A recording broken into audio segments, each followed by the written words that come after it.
Hi Pisces, welcome to your Quantum Leap Tarot with me, Jocelyn, the Quantum Queen.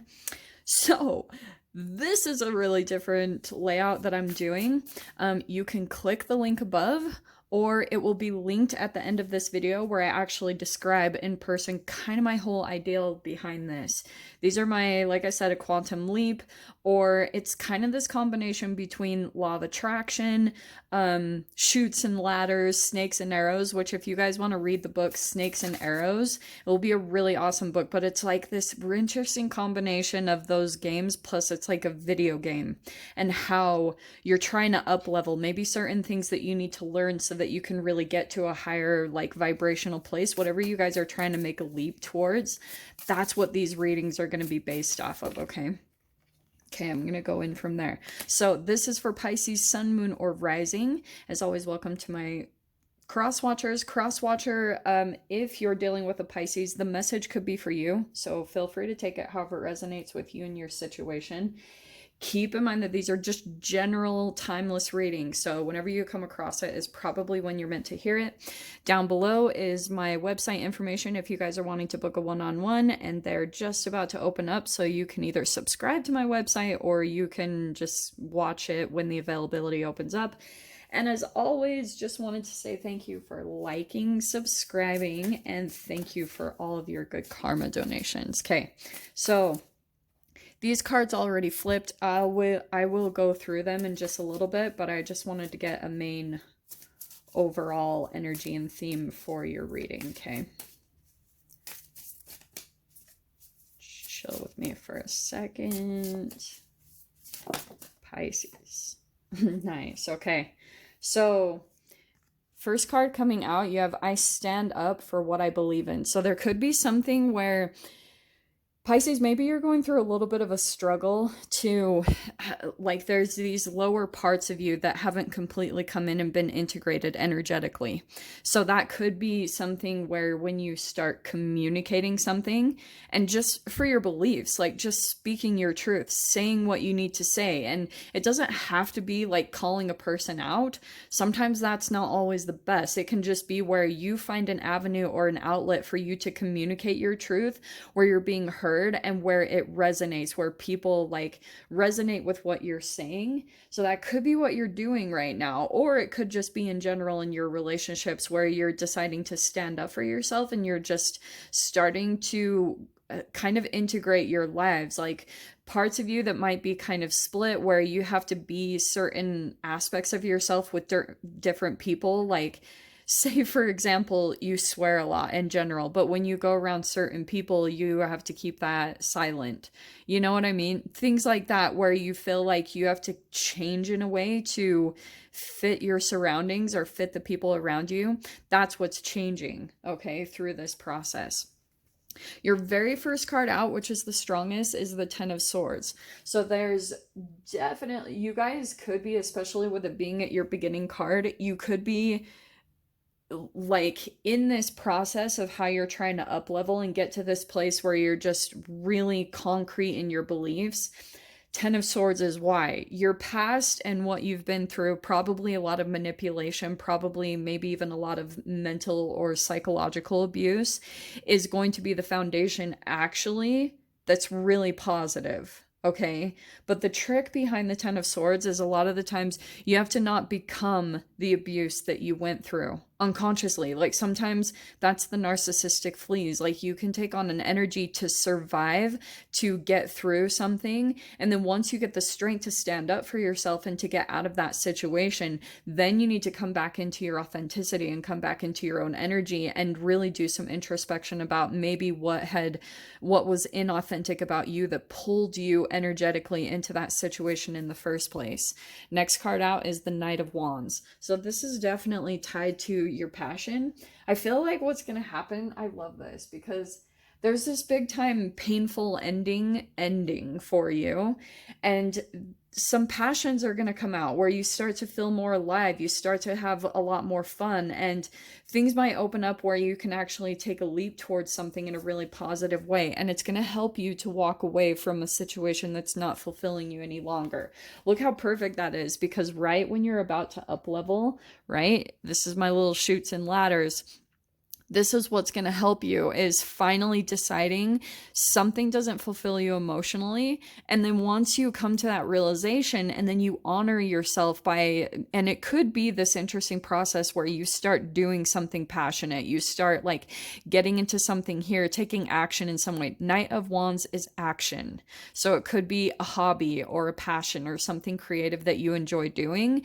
That's going to be the thing that gets the energy moving in a really positive way, because when you go through this 10 of Swords, you usually do need to get some movement integrated into your life to dissipate that fog and that energy of what you've been through. This is going to be you moving up, walking away. And on this next level that you move into is the Three of Pentacles. Nice. So there's going to be some connections and interactions that you come into, possibly people that want to work with you, but that's definitely some type of, maybe it's a coach. There could be someone that you kind of integrate into your life or pull in some way, shape, or form. And it could be a tarot reader or a coach, or maybe a yoga teacher, or, you know, some type of instructor or a coach that can kind of help you to maintain this next level that you move into. Because a lot of the times, like when you move up here, it takes a bit of you building your stability. And Three of Pentacles, what will help you too, Pisces, if you're planning to walk away from something and move into a new kind of beginning, you'll want to get into something or create connections for yourself. Okay. So say that, for example, you're moving somewhere completely different, or you're going to a different job. Make sure that you get into a place where you like have a community there, so that you don't feel so isolated and alone. You have just something, and it might be connected to this Knight of Wands, this thing that you start doing and you start getting into, and it starts lighting you up. Integrating that will help you to have the strength to walk away. And then Three of Pentacles, that's what I was saying about maybe getting a community, because your next card out is the Devil. You could be dealing with a Capricorn, but the way I see this, and I'm actually going to take my little infinity stand, because this is a little bit of a cycle that comes in for you. Maybe it's a person, like it could, and that could be exactly what happens when you up level. When you get to this next phase, there's always some type of shadow energy that is accompanying you up to your transcendence, to what you're trying to reach for what you're trying to up level to. So like I said, it could be a person, but this is always what comes in. It's just some type of shadow energy. And to me, shadow is anything that you're addicted to, chemical wise. And that could be the thing. Like there could be something also that makes you feel a bit triggered and impulsive. And there's something that you'll need to kind of like calm yourself down and get really grounded. And so that's why I'm saying for some of you, it could be beneficial to have your own coach or someone that you can go to kind of process through what you're experiencing as your shadow comes up. Because it always comes up when you're alchemizing, when your cells, when you're getting the courage to really walk away or to do something bigger, your shadow will always come in, and that little bit of doubt that comes in. And it could, wow, look at this. I love this because if you guys are dealing with a shadow type of emperor, it could be the thing that you're addicted to. Something, for example, Pisces, when you up level here, when you're trying to get to this next level of whatever it is you're wanting in your life, your health, your career, your finances, your house, whatever it's connected to, right here is exactly this pivotal point. That's why I have the snake here, because this is the exact moment that could either take you back to square one, to your beginning, or you will overcome it. So sometimes it can come in the form, like when you start dipping down into your shadow, there's the Devil card, right? You start letting it overcome you, and maybe you act on an impulse, or you go back to something that you know like decreases your energy. Maybe it's a food, or maybe it's a person. But once you, when you dip down a little bit and you start to have fear, maybe that comes up to the surface, or some type of shame or guilt, you will either attract an emperor. Okay, this is exactly how it goes. And you will either look for them. This could be turn into a codependence really easily, because you're dipping your energy down and then you start feeding it to another person that you feel like is more powerful or knows more than you. And then it turns into a codependent attraction. And then sometimes that's the thing that takes you back to square one. So that's why if you can overcome it, if you can really take the power back yourself and decide to take action and use, you know, kind of what your guides or the universe is communicating with you, you will overcome this. And then that's the thing that gets you up to this next level where you're truly in your empowerment. But you have to constantly pay attention to your thoughts and the brain chemicals they're releasing, and how much you can kind of alchemize that and turn it into your strength, turn it into the thing that propels you and empowers you in your life. Because all these painful things in your past are totally going to be the thing that empowers you, that makes you realize, like, yeah, it was really painful and hard, but is the exact thing that's going to get you. It's a part of your path. It's the exact thing that's going to make you become powerful and strong and truly who you are.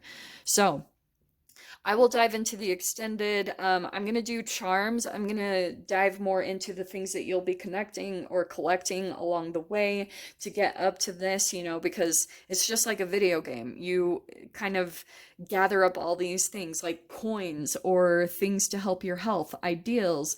It's like the Matrix and a video game combined. So if you guys want to join me over there, feel free. Go down below, click on the Vimeo link, and I'll see you over there. But Pisces, I hope you guys got something useful from this.